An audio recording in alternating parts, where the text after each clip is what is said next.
جہاں انسان ڈسکس کیے جائیں وہاں مت جائیں، چاہے آپ کتنے ہی تنہا ہوں۔ جہاں غیبت ہی مقصد گفتگو ہو وہاں مت جائیں، چاہے کہنے والا آپ کو کتنا ہی عزیز ہو، اور اس گفتگو میں اپنا حصہ مت ڈالیں، چاہے وہاں بولنے سے آپ کتنا ہی انکلوڈڈ اور ویلیوڈ محسوس کر رہے ہوں۔ یہ ایسا ہی آسان ہے۔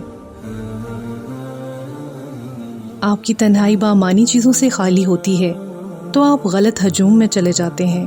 تنہائی کو اچھے مشاغل سے بھر دیں۔ انسانوں سے اتنا اٹیچ مت ہوں کہ ان سے جڑے خیر اور شر کو پہچان نہ پائیں۔ اپنے ہنر یا صلاحیت کو بہتر کینوس پر اتاریں گے تو اسے ہر بے تکی دیوار پر ضائع کرنے سے بچ جائیں گے۔ آپ تنہا نہیں رہیں گے۔ آپ کا رب بہت وسیع رحمتوں والا ہے۔ اس کے آسمان تلے آپ کو بہترین موضوعات پہ بات کرنے والے، نیٹ ورکنگ اور آئیڈیاز پہ کام کرنے والے، احسن انداز میں گفتگو کرنے والے اور نکھرے ہوئے لوگ بھی مل جائیں گے، کیونکہ وہ موجود ہیں۔ جب آپ شر کو زندگی سے نکال دیں گے تو خیر کی جگہ بڑی خوبصورتی سے خود ہی بنتی جائے گی۔ یہ اتنا ہی سادہ ہے۔